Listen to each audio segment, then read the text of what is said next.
نصلی علی رسولہ الکریم اما بعد۔ کہکشاں بن کر ابھرے ہیں، شمس و قمر کہلائے ہیں، کہکشاں بن کر ابھرے ہیں، شمس و قمر کہلائے ہیں، ہم جن راہوں سے گزرے ہیں، نقش قدم چھوڑ آئے ہیں۔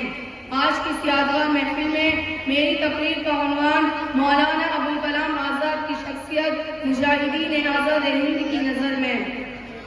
سامعین اکرام، کائنات کے مکین سب اپنی بستیوں کو بلندیوں تک پہنچا دیتے ہیں اور قوم منزل سے دور برائیوں کے صحرا میں بھٹکنے لگتے ہیں، پھر قدرت ان کی مدد کے لیے ایسی تخلیق کرتی ہے جو نادر و نایاب ہوتی ہے۔ سامعین اکرام، جب ہندوستان کی آزادی کو انگریز قوم کا قہر لگ چکا تھا اور غلامی کی زنجیریں بیڑیاں بن کر قوم کو بے دست و پاک کر چکی تھی، اپنے حالات سے نبرداز نہ ہونے کی بجائے عوام بھی عملی کی نیند سو رہی تھی۔ اس وقت ایک ایسی آواز کوہ ندا ثابت ہوئی، یہ آواز اس مرد و مجاہد کی تھی جسے دنیا مولانا ابوالکلام آزاد کے نام سے جانتی اور پہچانتی ہے۔ مولانا ابوالکلام آزاد کی شخصیت محتاج تعارف نہیں، اس مرد و مجاہد نے اپنے دکھ کو آفاقی دکھ سمجھا اور سکھ کو وطن کی خوشی منا لیا۔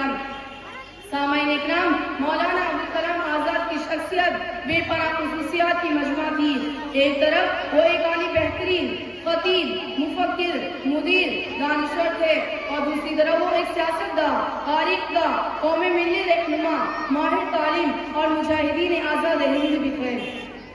یہ کہنا مشکل ہے کہ ان کی کون سی خوبی تمام خوبیوں پہ حاوی تھی۔ ان کی غیر معمولی خصوصیات کی وجہ سے انہیں امام الہند کے خطاب سے نوازا گیا۔ مولانا کانگریس پارٹی کے لیے اندھیرے میں چراغ کی حیثیت رکھتے تھے، تاحیات ملکوں کی خدمت کی اور یہ ثابت کر دیا کہ وہ ہندوستان کے سچے سپوت ہیں۔ دیکھے تو کوئی اہل محبت کے باغبن، دیکھے تو کوئی اہل محبت کے باغبن، چلتے نہیں ہیں راہوں ہموار دیکھ کر۔ سامعین اکرام، مولانا ابوالکلام آزاد کی خدمت کا اعتراف بڑے بڑے دانشوروں نے کیا۔ دانشور مولانا آزاد کی تمام کوششوں کو صحت مطمئن ذریعے مانتے ہیں۔ انہیں مجاہدین آزادی کے ساتھ ساتھ ایک بے باک صحافی بھی کہتے ہیں۔ مولانا ابوالکلام آزاد کی خدمت کا اعتراف کرتے ہوئے گاندھی جی نے کہا، مولانا انڈین نیشنل کانگریس کے اعلیٰ ترین سردار ہیں اور ہندوستان کی سیاست کا مطالعہ کرنے والے ہر شخص کو چاہیے کہ وہ اس حقیقت کو نظر انداز نہ کرے۔ طویل جدوجہد کے بعد جب ملک کو آزادی ملی تو پورے ملک میں حکومت قائم ہوئی۔ مولانا اپنے حد سے دستبردار ہوتے ہوئے اس میں شریک نہیں ہوئے، لیکن آزادی کے اول وزیر اعظم پنڈت جواہر لال نہرو کے اصرار پر حکومت ہند میں شامل ہوئے اور وزارت تعلیم اور سائنسی تحقیقات کے قلم کو بحسن خوبی نبھایا۔